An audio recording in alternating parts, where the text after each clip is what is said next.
دسمبر کا دن پاکستانی قوم کبھی نہیں بھولے گی۔ یہ وہ دن تھا جب سب ہلالی پرچم معصوم بچوں کے لہو سے سرخ ہو گیا۔ درندوں نے ماؤں کی گودیں اجاڑ دی، باپوں سے ان کے لختے جگر، بہنوں سے ان کے بھائی جدا کر دیے۔ یہ وہ دن تھا جب دہشت گردوں نے قوم کے مستقبل پر حملہ کیا تھا۔ یہ وہ دن تھا جب سرزمین پاک پر طلوع ہونے والا سورج بھی اشک بار ہو کر ڈوبا اور شہیدوں کے خون سے لت پت پشاور کی سرزمین کی سرخی ہمیں آج بھی یاد ہے۔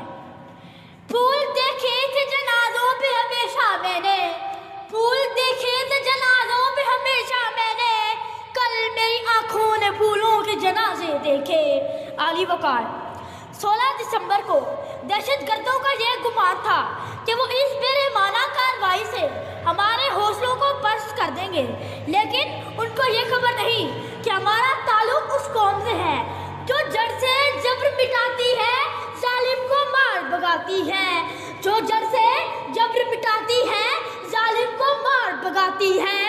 ہم موت کو آنکھ دکھاتے ہیں، ہم تیغ سے کب گھبراتے ہیں، ہم توپ سے بھی لڑ جاتے ہیں، ہم توپ سے بھی لڑ جاتے ہیں۔ علی وقار۔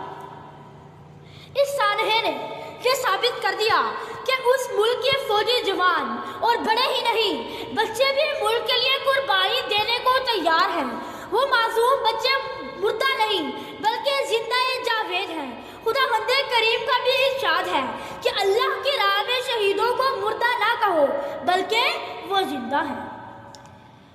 چلے جو ہوں گے شہادت کا جام پی کر تم، چلے جو ہوں گے شہادت کا جام پی کر تم، رسول پاک نے باہوں میں لے لیا ہوگا، عمر تمہاری شجاعت پہ جھومتے ہوں گے، عمر تمہاری شجاعت پہ جھومتے ہوں گے۔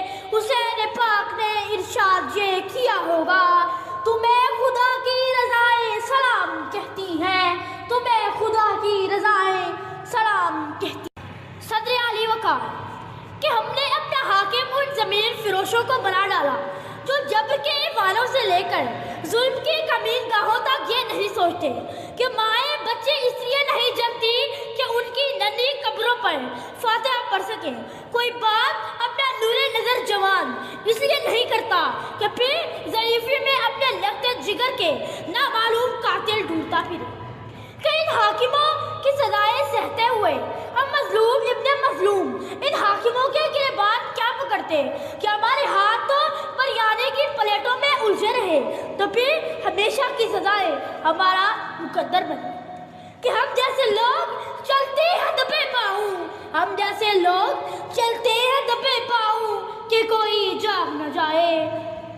غلامی کے اسیروں کی یہی خاص ادا ہے، غلامی کے اسیروں کی یہی خاص ادا ہے کہ ہوتی نہیں جو قوم حق بات پہ یکجا، اس قوم کا حاکم ہی، اس قوم کا حاکم ہی بس اس کی صدا ہے۔